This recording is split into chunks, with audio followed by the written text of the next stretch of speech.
कविता एक विधवा औरत थी। उसका एक ही सहारा था, उसका बेटा तनय। कविता तनय को बड़ा आदमी बनाना चाहती थी, इसीलिए वो लोगों के घरों में काम करती थी, जिससे वो अपने बेटे को पढ़ा सके। एक दिन तनय घर आया और मां से बोला, मां, तुम कब तक लोगों के घरों में काम करती रहोगी? मुझे अच्छा नहीं लगता। मैं पढ़ाई छोड़कर कुछ काम ढूंढ लेता हूं। कविता ने उसे समझाते हुए कहा, नहीं बेटा, मैं कितना भी कष्ट उठा लूं, पर तू अपनी पढ़ाई पर ध्यान दे। भगवान ने चाहा तो तेरी अच्छी सी नौकरी लग जाएगी। मैं उसी दिन का इंतजार कर रही हूं। तनय हनुमान जी का भक्त था। वो दिन रात हनुमान जी की पूजा करता रहता था। एक दिन वो हनुमान जी के मंदिर में गया और बोला, बाबा, मां तो कुछ सुनती नहीं है। आप ही बताओ मैं क्या करूं? आप ही उन्हें समझाओ। वो बजरंगबली के सामने बैठकर बातें करता रहा। उसे विश्वास था कि बजरंगबली उसकी मां को समझा देंगे और वो तनय को काम करने के लिए इजाजत दे देगी। इसी तरह समय बीत रहा था। कुछ दिनों बाद तनय की पढ़ाई पूरी हो गई। उसके बाद तनय नौकरी ढूंढने लगा। वो सुबह उठकर हनुमान जी के मंदिर जाता, उसके बाद नौकरी की तलाश में निकल जाता। पूरा दिन घूमने के बाद वो निराश होकर घर वापस आ जाता था। एक दिन उसे उदास देखकर कविता ने कहा, बेटा, तू इतना परेशान क्यों है? आज नहीं तो कल नौकरी लग ही जाएगी। बजरंगबली सब ठीक कर देंगे। ये सुनकर तनय ने कहा, मां, मैं चाहता हूं कि तुम काम न करो, लेकिन अब मुझे नौकरी नहीं मिल रही। यदि कुछ दिन और ऐसा ही चला तो मैं नौकरी की तलाश छोड़कर मजदूरी करना शुरू कर दूंगा। तब कविता बोली, नहीं बेटा, तू ऐसा बिल्कुल नहीं करेगा। तू कोशिश करता रहे, सब ठीक हो जाएगा। अगले दिन तनय फिर नौकरी की तलाश में जा रहा था। तभी उसे उसके पुराने स्कूल के मास्टर जी मिल गए। उन्होंने तनय से कहा, बेटा, कहां जा रहे हो? मैं तो तुम्हारे घर जा रहा था। यह सुनकर तनय ने कहा, नमस्ते मास्टर जी, मैं तो नौकरी की तलाश में जा रहा था। आप बताइए क्या काम था? मास्टर जी ने कहा, बेटा, रामपुर गांव में एक मास्टर जी पढ़ाते थे। वे अब रिटायर्ड हो गए हैं। उनकी जगह नए मास्टर जी आने वाले थे, लेकिन वे नहीं आ पाए। यदि तुम कल से 3 दिन तक उनकी जगह पढ़ा सको तो मैं हेड मास्टर जी से कहकर तुम्हारी नौकरी पक्की करवा सकता हूं। सरकारी नौकरी है। तुम्हारी मां की परेशानी देखकर मैंने बात की है, लेकिन मेरी बात खराब नहीं होनी चाहिए। तुम्हें समय पर जाना होगा और बच्चों को अच्छे से हिंदी पढ़ानी होगी। यह सुनकर तनय बहुत खुश हुआ। उसने कहा, आपका बहुत धन्यवाद मास्टर जी, लेकिन वहां 3 दिन ही क्यों पढ़ाना है? तब मास्टर जी ने कहा, वहां और भी अध्यापक आएंगे। जो भी 3 दिन अच्छे से पढ़ा लेगा उसकी नौकरी पक्की हो जाएगी। तनय ने मास्टर जी को धन्यवाद दिया और घर आकर यह खबर मां को सुनाई। कविता उसकी बात सुनकर बहुत खुश हुई। तनय ने बजरंगबली के सामने बैठकर प्रार्थना की, हे बाबा, मुझे ये नौकरी दिलवा दीजिए। मैं जीवन भर आपकी सेवा करता रहूंगा। ये कहकर वो बजरंगबली का ध्यान करने बैठ गया और उनका गुणगान करने लगा। अगले दिन स्कूल में हेड मास्टर जी के सामने एक सुंदर नौजवान खड़ा था। तनय ने अपना परिचय दिया और हेड मास्टर जी ने उसे बच्चों को पढ़ाने के लिए भेज दिया। कक्षा में जाते ही बच्चों ने अपने नए मास्टर जी को नमस्ते की तो मास्टर जी ने कहा, बच्चों, नमस्ते नहीं कहते, राम राम कहा करो। इससे भगवान राम तुम्हारे सारे काम बना देंगे और सामने वाला भी खुश हो जाएगा। बच्चों को नए मास्टर जी बहुत अच्छे लगे। वे सारे दिन भगवान राम का चरित्र उन्हें सुनाते रहे। रामायण की चौपाइयां बच्चों को याद कराते रहे। इसी तरह 3 दिन बीत गए। तीसरे दिन हेड मास्टर जी कक्षा में आए। उन्होंने बच्चों से पूछा, बच्चों, नए मास्टर जी ने क्या पढ़ाया? एक बच्चे ने कहा, राम राम मास्टर जी। उसके बाद बच्चे ने रामायण की चौपाइयां सुनाई, भगवान राम का गुणगान किया। यह सुनकर हेडमास्टर जी ने कहा, अरे, मास्टर जी ने तो कमाल कर दिया। इतना तो हम कई वर्षों में नहीं सिखा पाते जितना आपने 3 दिन में सिखा दिया। आपकी नौकरी पक्की हो गई। मैं आपके मास्टर जी के हाथ से चिट्ठी भिजवा दूंगा। आप अपना सामान लेकर आ जाना। अगले दिन मास्टर जी ने तनय का दरवाजा खटखटाया। तनय ने दरवाजा खोला तो सामने मास्टर जी खड़े थे। तनय उन्हें लेकर घर के अंदर आया। तनय ने मास्टर जी से कहा, मास्टर जी, मैं माफी चाहता हूं, मां बहुत बीमार थी, इसलिए इन्हें इस हाल में छोड़कर मैं नौकरी के लिए नहीं जा सका। ये सुनकर मास्टर जी चौंक गए। ये तुम क्या कह रहे हो? उस स्कूल के हेड मास्टर ने मुझे ये चिट्ठी दी है और तुम्हारी नौकरी पक्की हो गई है। उन्होंने कहा कि तुम्हारे भेजे हुए मास्टर जी ने तो बच्चों को इतना अच्छा पढ़ाया जो आज तक कोई नहीं पढ़ा सका। तब तन्ने ने कहा, लेकिन मैं तो वहां गया ही नहीं, मैं तो यहीं घर पर ही था। मास्टर जी ने कहा, लेकिन वे तो कह रहे थे कि तुमने बच्चों को राम नाम की दीक्षा दी है। एक एक बच्चे को रामायण की चौपाइयां पढ़ा दी जो वे कभी भूल नहीं पाएंगे। जब तुम नहीं गए तो वहां पढ़ाने कौन गया था? तुम्हारी नौकरी तो पक्की हो गई। यह सुनकर तन्ने रोने लगा। उसने कहा, मेरे बजरंग बली मेरी जगह पढ़ाने पहुंच गए। ये काम केवल वही कर सकते हैं, राम नाम की दीक्षा वही दे सकते हैं। हनुमान जी स्वयं मेरे लिए कष्ट उठाने पहुंच गए। ये कहकर वो हनुमान जी के सामने रोने लगा। तब कविता ने कहा, बेटा, हनुमान जी ने तेरी सारी परेशानी समाप्त कर दी। मास्टर जी भी उसकी बात सुनकर दंग रह गए। उन्होंने कहा, बेटा, तुझ पर बजरंगबली की बहुत कृपा है। वे तेरी परेशानी देखकर दौड़े दौड़े चले आए। अब तू उनका नाम ले और कल से नौकरी शुरू कर। अगले दिन तनय सुबह मंदिर गया और हनुमान जी के सामने बैठकर ध्यान करने लगा। उसके बाद वो विद्यालय गया और वहां अच्छे से बच्चों को पढ़ाने लगा। तनय और कविता बहुत खुशी से रहने लगे। तनय विद्यालय से आने के बाद सारा समय बजरंगबली का गुणगान करता रहता। इसी क्रम में अगली कहानी है गंगापुर गांव के रोहन की। गंगापुर काफी बड़ा गांव था। इसी गांव में रोहन नाम का एक युवक अपने परिवार के साथ रहा करता था। रोहन के पिताजी का तो कई साल पहले देहांत हो चुका था। अब रोहन अपनी पत्नी सुगंधा और बहन ज्योति और विधवा मां के साथ रहा करता था। रोहन एक अच्छा डॉक्टर था। उसने गांव के चौराहे पर अपना छोटा सा क्लिनिक खोल रखा था। रोहन के पिताजी जब जिंदा थे तब वो मेडिकल स्टोर चलाया करते थे, लेकिन अब उनकी मृत्यु के बाद उनका स्टोर भी रोहन ने अपने क्लिनिक के साथ ही मिला लिया था। रोहन अकेला ही क्लिनिक पर मरीजों को भी देखता और स्टोर पर आने वाले ग्राहकों को दवाइयां भी बेचता था।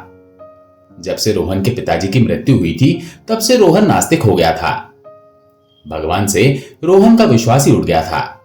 नहीं तो उससे पहले रोहन और उसके पिताजी हनुमान जी की आराधना किया करते थे। रोहन के पिताजी ने तो एक छोटी सी सुंदर सी हनुमान जी की प्रतिमा अपने मेडिकल स्टोर में स्थापित की हुई थी, जो कि अभी तक स्टोर में ही स्थापित थी। लेकिन अब रोहन ने उस प्रतिमा पर एक पर्दा डाल दिया था।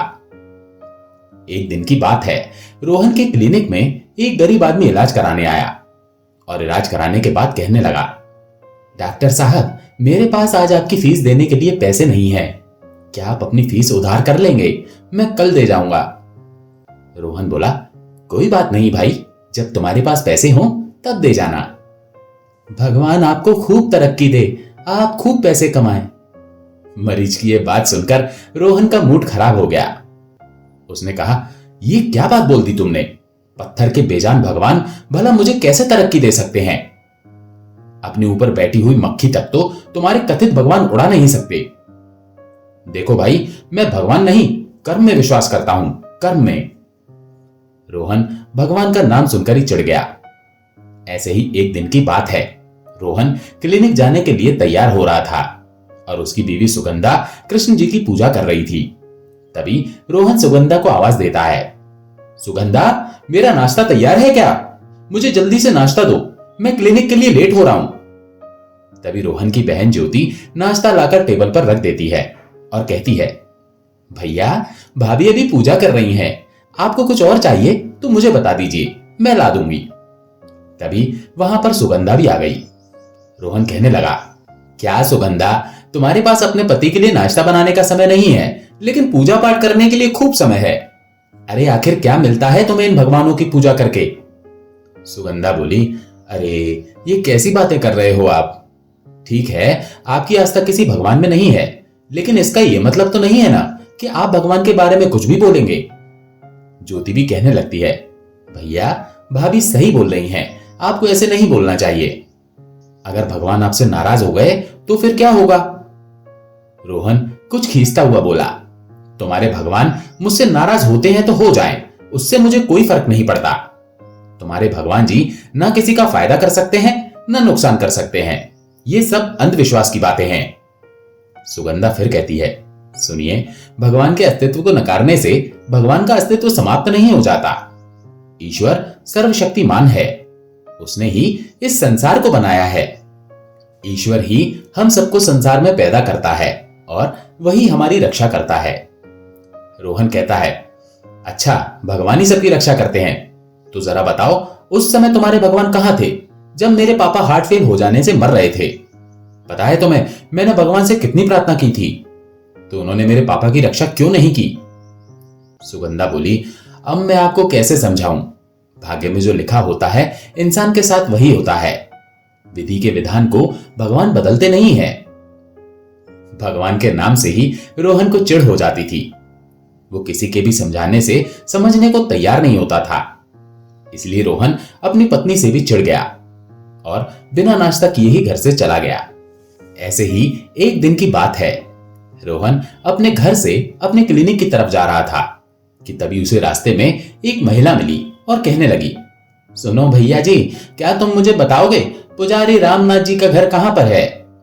रोहन उसे पता समझाने लगता है, देखिए, आप यहां से सीधी चले जाइए, आगे जाकर एक सरकारी नल आपको मिलेगा, उस नल के बराबर वाली गली में ही पुजारी जी का घर है। महिला कहने लगी, देखो भैया, मैं बहुत देर से पुजारी जी का घर ढूंढ रही थी, लेकिन मुझे मिल ही नहीं रहा था। तुमने मुझे सही पता बताकर मेरी परेशानी दूर कर दी। भगवान तुम्हारा भला करे। भगवान तेरा धन्यवाद। ये बात सुनकर तो रोहन फिर चिढ़ गया।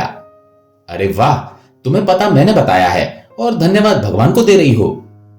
भगवान को धन्यवाद देना था तो पता भी अपने भगवान से ही पूछ लेती ना। ये बोलकर रोहन आगे बढ़ गया।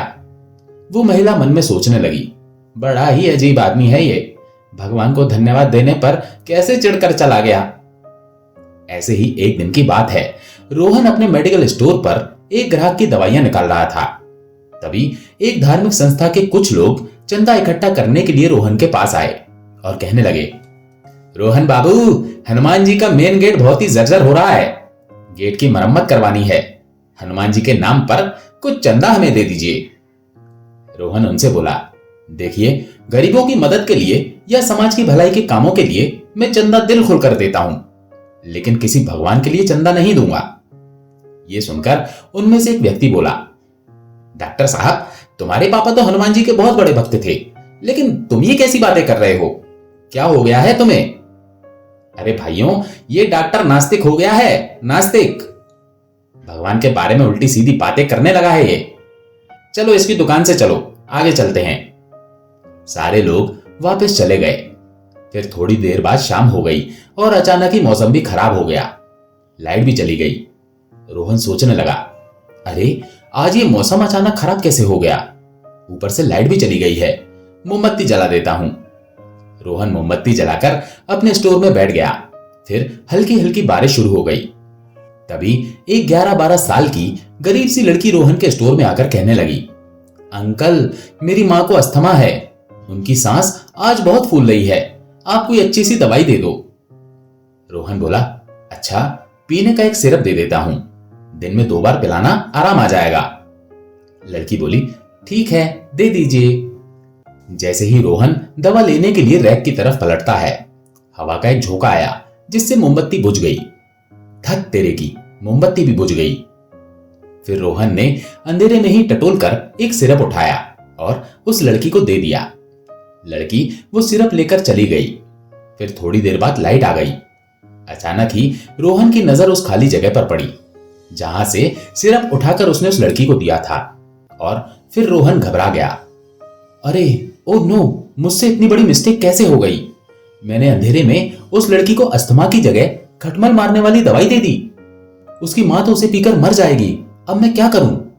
मैं तो उस लड़की को जानता भी नहीं, वो कहां रहती है मुझे तो यह भी नहीं पता, नहीं तो मैं उसके घर जाकर अपनी गलती सुधार लेता।